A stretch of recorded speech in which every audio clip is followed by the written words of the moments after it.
Hi hello welcome to Latchu's Kaimanam. என்னடா video on பண்ணிவிட்டு நான் பாட்டு இங்கே தங்கத்து ஏதோ ஒரு வேலை பார்த்துட்ருக்கேன்னு பார்க்குறீங்களா?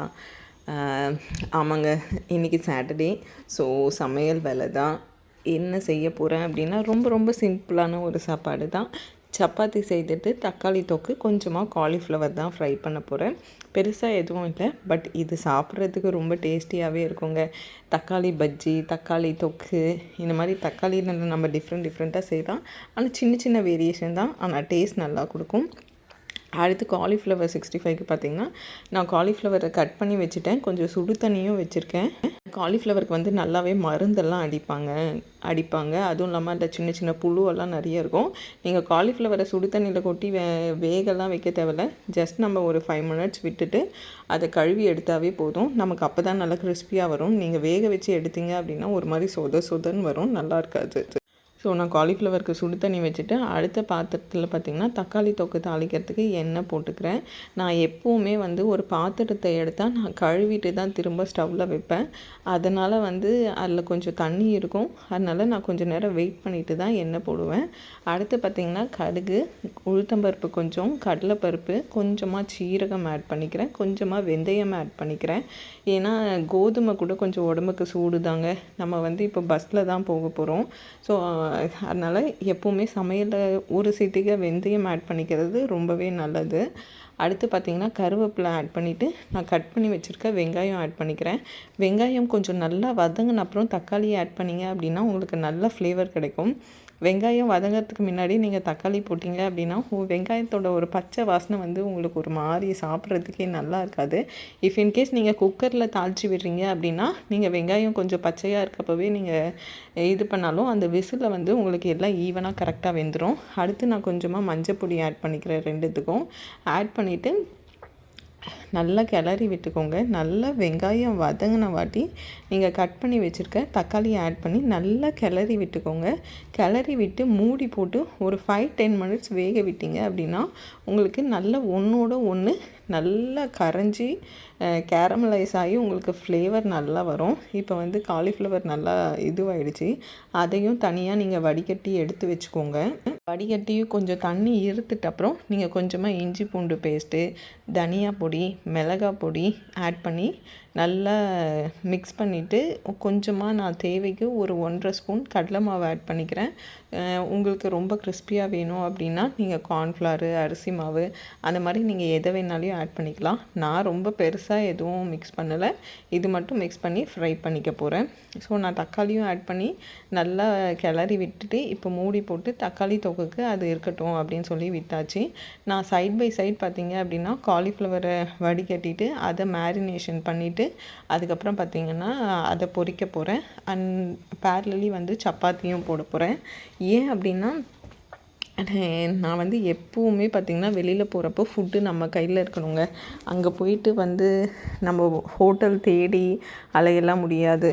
அதனால் நான் எங்கே போனாலுமே ஃபுட்டு எடுத்துகிட்டு போயிடுவேன். சைந்தவியும் கூட கூட்டிகிட்டு போகிறோம் அப்படின்னா அப்போ வந்து நான் இன்னும் கொஞ்சம் எக்ஸஸாக பேக் பண்ணிப்பேன். வெரைட்டிஸ் அதிகமாக பேக் பண்ணுவேன். ஏன்னா அவளுக்கு அந்த மூடில் அவளுக்கு என்ன சாப்பிட பிடிக்கும் அப்படிங்கிறத நம்ம எப்போவுமே ப்ரிடிக்ட் பண்ணவே முடியாது. அதனால் நான் 1-2 ஐட்டம்ஸ் வந்து அதிகமாகவே எடுத்துகிட்டு போயிடுவேன். இதுவே நாங்கள் போகிறப்ப பார்த்திங்கன்னா ஃபுட்டு மைல்டாக 2 ஸ்நாக் எடுத்துப்பேன். இந்த வாட்டி அம்மா வந்து மிக்சரு அதுக்கப்புறம் காரப்பொரியெல்லாம் எடுத்துகிட்டு வந்ததுனால ஸோ அது 2 எடுத்துகிட்டு போனோம். பட் எங்களுக்கு சாப்பிட்றதுக்கு டைமும் கிடைக்கல, அந்த சாப்பிட்ற எண்ணமும் இல்லாதனால அது அப்படியே வீட்டுக்கு தான் வந்தது. ஸோ ஏன் அப்படின்னா அங்கே வந்து பார்த்திங்கன்னா அன்றைக்கி கிளைமேட் ரொம்ப நல்லா இருந்ததுனால நாங்கள் கடகடன்னு நடந்தே முடிச்சிட்டோம். அரௌண்ட் ஒரு 11 o'clock அந்த மாதிரி நாங்கள் பஸ்ஸே ஏறிட்டோம் சென்னைக்கு. அதனால் பார்த்திங்க அப்படின்னா இந்த சாட்டர்டே சமையல் எனக்கு ரொம்ப ஜாலியாக இருந்துச்சு. ஏன் அப்படின்னா நான் டிவியில் நல்லா பாட்டு போட்டு விட்டுட்டு பாட்டு கேட்டுக்கிட்டே நான் வ்ளாகுக்கு பேசிக்கிட்டு அதுக்கப்புறம் நான் சமைச்சதுனால ரொம்ப ஜாலியாக இருந்தது.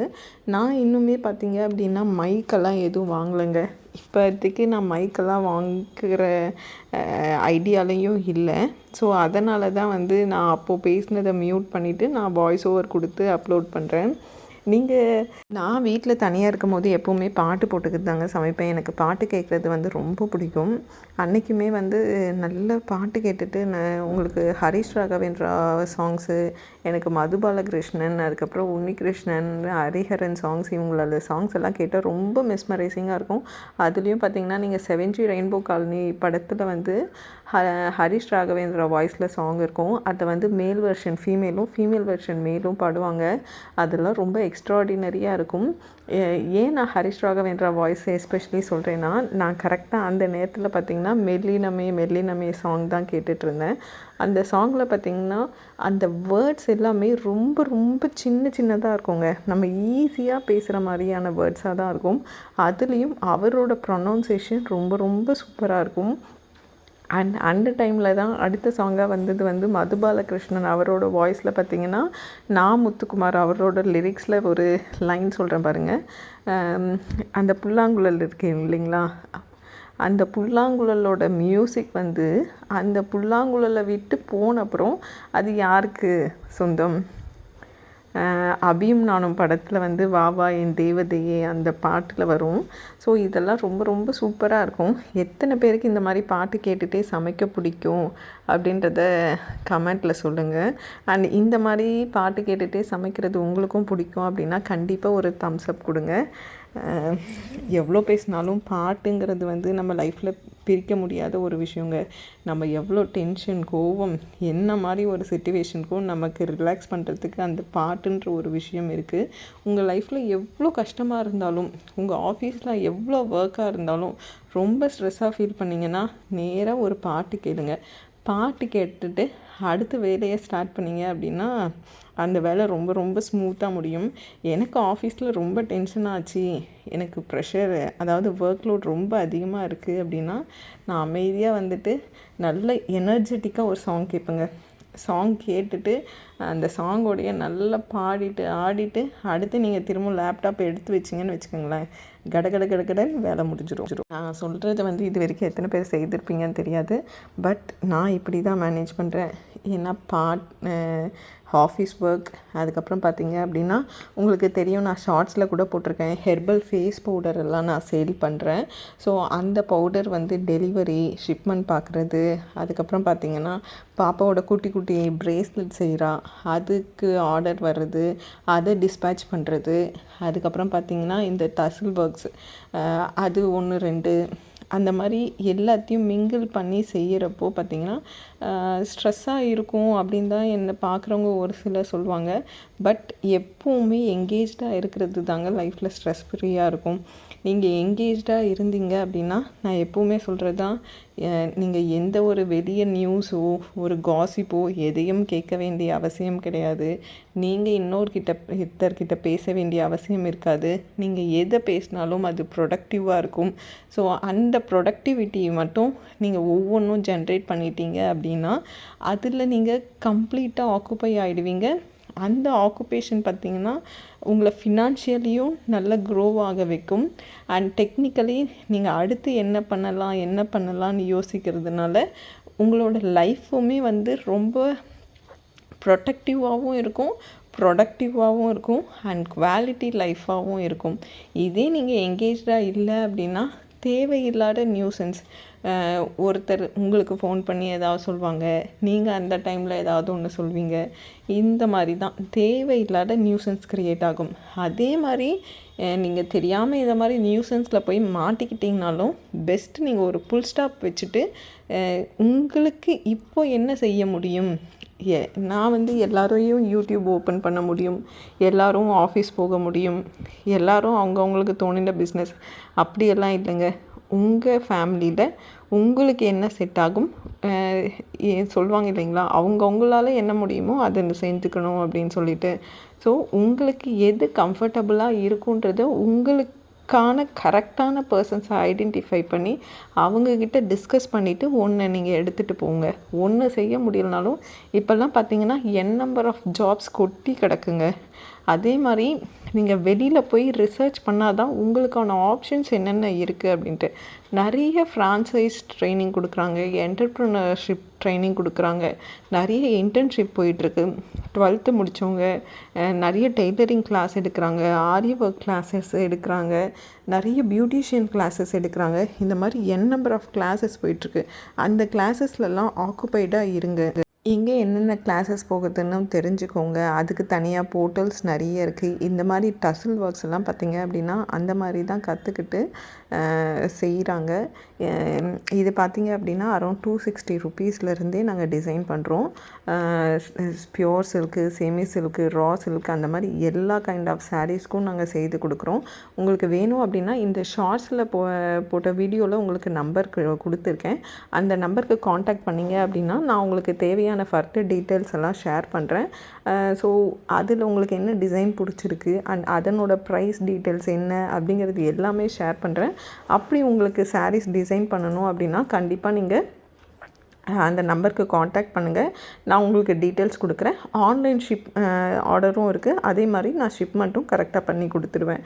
இந்த மாதிரி நிறைய கிளாஸஸ் ஆர்கனைஸ்டாக பண்ணுறாங்கங்க. நான் உங்களுக்கு நெக்ஸ்ட் டைம் கண்டிப்பாக நான் இதை பற்றின ரிசர்ச் பண்ணி ஒரு வீடியோ உங்களுக்கு ஷேர் பண்ணுறேன்.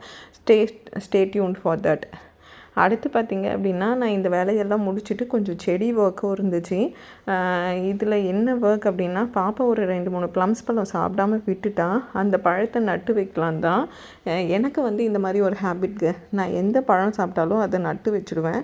அப்படி நான் நட்டு வச்சது தான் பார்த்திங்கன்னா அயனி சக்கை. நான் அந்த பழம் வாங்கிட்டு வந்து வீடியோ கூட போஸ்ட் பண்ணியிருப்பேன். அந்த அயனி சக்கை செடி பார்த்திங்கன்னா நல்லா வளர்ந்துச்சு. 3 செடி வளர்ந்துடுச்சு. பட் அன்ஃபார்ச்சுனேட்லி என் ஹஸ்பண்ட் வந்து ஏதோ தெரியாமல் அந்த செடி மேலே போட்டு அது ஒரு மாதிரி செத்து போகிற நிலைமைக்கு ஆகிடுச்சு. ஆனாலும் எனக்கு அந்த செடியை விடுறதுக்கு மனசில் டெய்லியும் தண்ணி ஊற்றி பார்த்திங்கன்னா இப்போது அந்த காஞ்ச லீவ்ஸ் எல்லாம் வந்து க்ரீனாக மாறிட்டு வருது. மேலேயும் துளிர் விட்டுருக்கு. அதை பார்த்த உடனே ரொம்ப ஹாப்பிங்க. நமக்கு சின்ன சின்ன விஷயங்கள் தாங்க நம்ம லைஃப்பில் நிறைய மோட்டிவேட் பண்ணும். அந்த செடி செத்து போச்சுன்னு அது அவ்வளோதான் அப்படின்னு சொல்லிட்டு கண்ணில் தண்ணி வராத குறையாக இருந்தேன். பட் தண்ணி போட்டு இப்போ ஓரளவுக்கு அந்த செடி வளர்ந்தது, உயிரோடு நான் இருக்கேன் அப்படின்னு அந்த செடி என்னை பார்த்து சொல்கிறப்போ எனக்கு அவ்வளோ சந்தோஷமாக இருக்குது. அந்த செடி நம்மக்கிட்ட எத்தனை மாரல் வேல்யூ சொல்லுது பாருங்கள். நீங்கள் எவ்வளோ ஜீரோவுக்கு போயிட்டீங்கனாலும் நீங்கள் பயப்படாதீங்க, கவலைப்படாதீங்க, யூ கேன் க்ரோ அப் அப்படிங்கிறத அந்த செடி நமக்கு சொல்லி கொடுக்குற மாரல் வேல்யூவை நம்ம கண்டிப்பாக ஃபாலோ பண்ணணும். அடுத்து பார்த்திங்கன்னா நான் எல்லாமே பேக் பண்ணி எடுத்துகிட்டு நானும் பஸ் ஸ்டாண்ட் வந்துட்டேன். என் ஹஸ்பண்டும் வந்துட்டாங்க. ஸோ பஸ் ஏறியாச்சு. நாங்கள் திருவண்ணாமலை போய்கிட்டு இருக்கோம். போகிறப்ப அரௌண்ட் ஒரு 2 மணிக்கு வந்து நாங்கள் சாப்பிட்டுக்கலான்னு பிளான் பண்ணி நான் சாப்பிட ஆரம்பிச்சிட்டேன். ஸோ சப்பாத்தி, தக்காளி தொக்கு அண்ட் காலிஃப்ளவர் ஃப்ரை ரொம்ப ரொம்ப டேஸ்டியாக இருந்தது. ஸோ நல்லா சாப்பிட்டாச்சு. அப்படியே போயிட்டே இருந்தோம். பட் நாங்கள் என்ன பிளான் பண்ணி போனோன்னா போயிட்டு வரப்போ மாம்பழம் வாங்கிட்டு வரணும்னு நினச்சோங்க. ஏன்னா அந்த ஏரியாலலாம் உங்களுக்கு மாம்பழம் ரொம்ப சூப்பராக கிடைக்கும். எஸ்பெஷலி மல்கோவா மாம்பழம் கிடைக்கும். அதுக்கப்புறம் பார்த்திங்கன்னா சக்கரைக்குட்டி. சென்னையில் இருக்கிறவங்களுக்கு சக்கரைக்குட்டி மாம்பழம் எத்தனை பேர் பார்த்துருப்பீங்கன்னு தெரியல. பட் திருவண்ணாமலை போனீங்க அப்படின்னா சக்கரைக்குட்டி அப்படின்னு ஒரு மாம்பழம் வெரைட்டி இருக்குது. ரொம்ப ரொம்ப சின்ன பழம். அந்த கொட்டையே நீங்கள் உள்ளார வாய்க்குள்ளார போட்டு மெல்ல முடியும். அந்த அளவுக்கு நல்லா சின்ன பழம், ரொம்ப ரொம்ப ஸ்வீட்டாக இருக்கும். அதுக்கப்புறம் கிதிமூக்கு மாம்பழம், அதுக்கப்புறம் பார்த்திங்கன்னா நீலம், செந்தூரா, இந்த வெரைட்டி எல்லாம் கிடைக்கும். நாங்கள் மெயினாக டார்கெட் பண்ணது மல்கோவாவும் சக்கரைக்குட்டியும் வாங்கணும்னு நினச்சோம். பட்டு நாங்கள் கிரிவலம் முடிக்கிறப்போ ஆல்மோஸ்ட் 11 o'clock ஆகிடுச்சு. அப்புறம் வந்து நாங்கள் பஸ் ஏறி வரணும். அவ்வளோ நேரத்துக்கு கடைங்க பெருசாக இல்லை, எல்லாமே க்ளோஸ் பண்ணிட்டாங்க. அதனால் எங்களால் மாம்பழம் வாங்க முடியல. அதுதான் ஒரே டிசப்பாயின்மெண்ட். அதுக்கப்புறம் பார்த்திங்கன்னா நாங்கள் கோவில் ராஜகோபுரம் பார்த்தோம். அப்படியே நடந்து போய் சாமி பார்த்துடலாம், அப்படி இல்லைன்னா உள்ளார போயிட்டு நந்திகேஸ்வரரையாவது பார்க்கலாம் அப்படின்னு தான் பிளான் பண்ணோம். நாங்கள் எக்ஸ்பெக்ட் பண்ணாத அளவுக்கு கூட்டம் இருந்துச்சுங்க. அவ்வளோ கூட்டம் இருந்தது. எங்களால் உள்ளார போகவே முடியலை.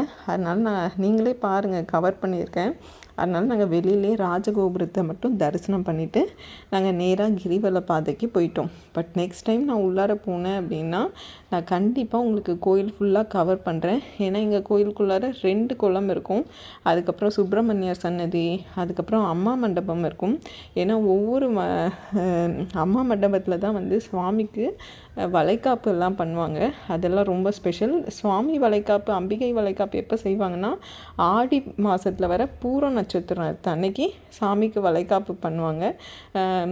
அது எதுக்காக அப்படின்னா மெயினாக குழந்தை இல்லை எனக்கு குழந்தை பிறக்கணும் அப்படின்னு சொல்லி வேண்டிக்கிறவங்க அந்த அம்பாளுக்கு போயிட்டு வளைகாப்புக்கு வளையல் வாங்கி கொடுத்து, அதுக்கப்புறம் நிறைய இருக்குங்க. ஒரு சில கோவிலில் பார்த்திங்கன்னா பச்சை பயிறு மடியில் கட்டுவாங்க, தேங்காய் மடியில் கட்டுவாங்க.